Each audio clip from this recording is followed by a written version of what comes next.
There is a place called Yukon in northwest Canada that is rumored to have heaps and heaps of gold under its landmass. Hundreds of people from around the world travel to Yukon in hopes of landing the treasures to themselves. Most use big dogs to help them carry their luggage while traveling through the snowy mountains of Yukon. The protagonist of the movie is a crossbreed between Saint Bernard and Scotch Collie named Buck. He lives in Santa Clara, California with his master Judge Miller and his family.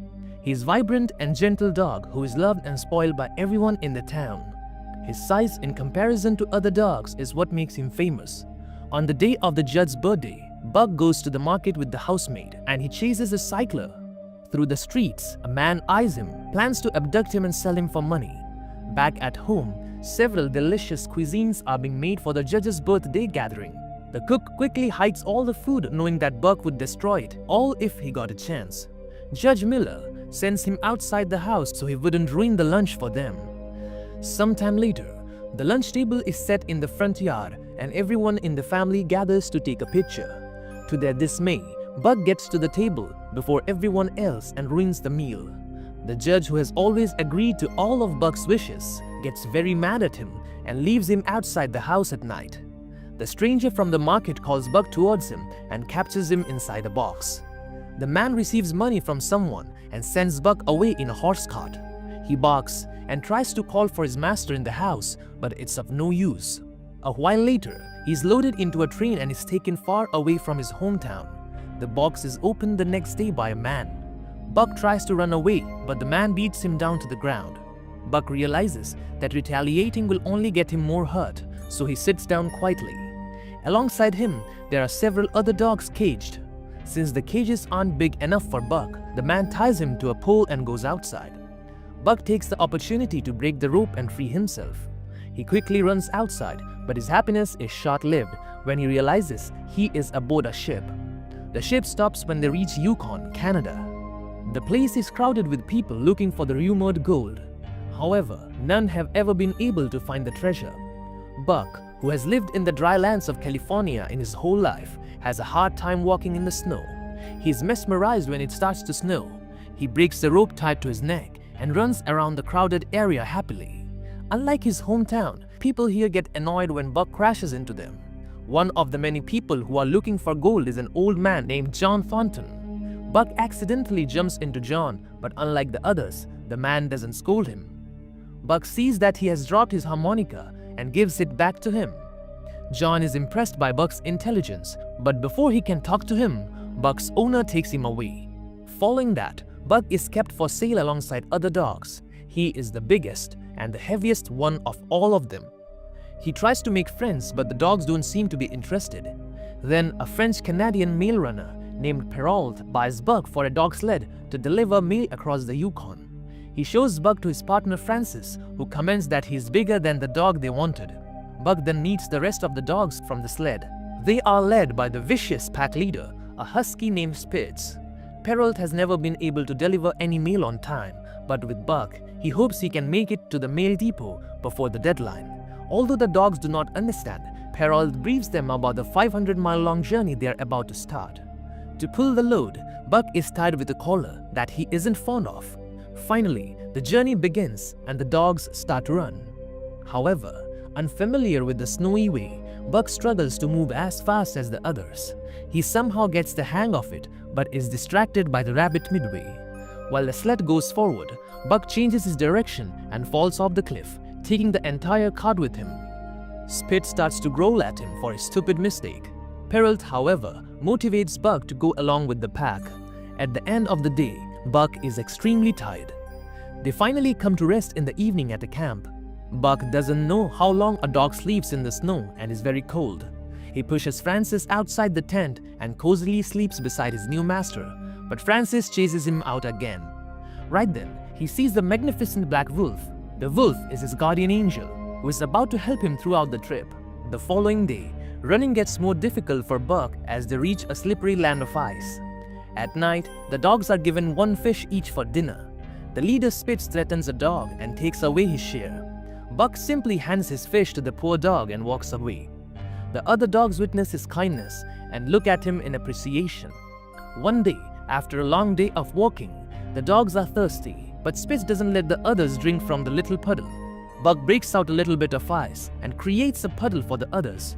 They start to respect Buck more than Spitz, which makes him very angry. As time passes, Buck learns how to run in the snow. Because of him, the sled moves faster than ever. One day, they reach a frozen lake that they have to cross. Frances goes to check for the cracks in the lake, but she accidentally falls into one.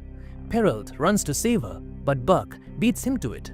He jumps into the lake and gets to Frances, but is now lost inside it. Just then, the black wolf shows him the way and he manages to get Frances to the top. Perrault loses sight of Buck and gets nervous, but he appears beside him some seconds later.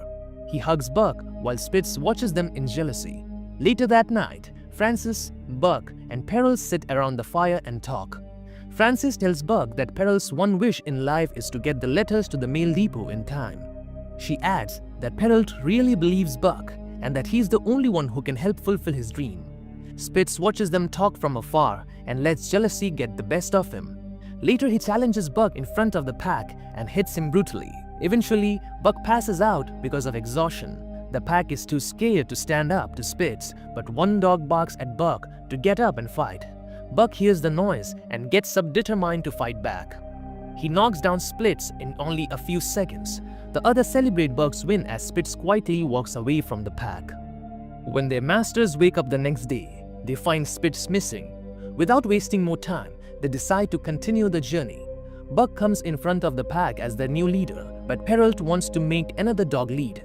He tries to tie the collar around Dog's neck, but he refuses to do so. The pack has already accepted Buck as their leader, so Perrault quietly ties the collar on him. They continue the trip going faster than ever, but midway, they come across a snowstorm.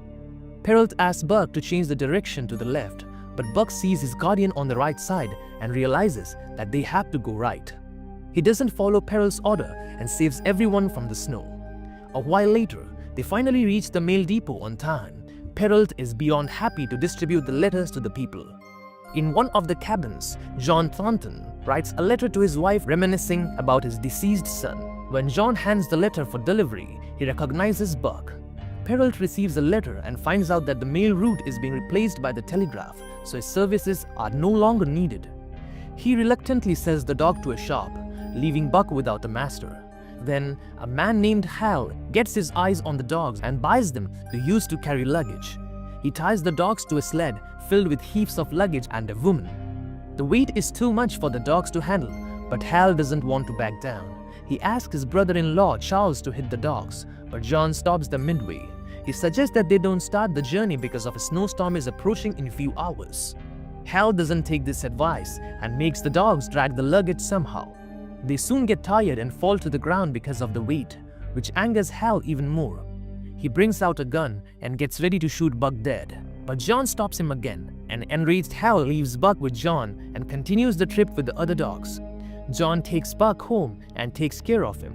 When they are at the bar in the evening, Hal attacks John, blaming him for his dogs running away. Buck saves his master and returns home with him. The next day, John tells him about his late son and his wish to travel to a place that is beyond the maps. He then invites Buck on the trip with him. They set off on a rowboat and travel for several days. Back at John's house, Hal finds the map and realizes John and Buck have gone on the search for gold. In the meantime, John and Buck abandon the boat because of damage and walk on foot. After many days, they finally reach an old cabin. At night, Buck hears the howling of wolves from the woods, but John calms him, saying that they are his ancestors. When John is bathing in the river, the next day he finds a piece of gold.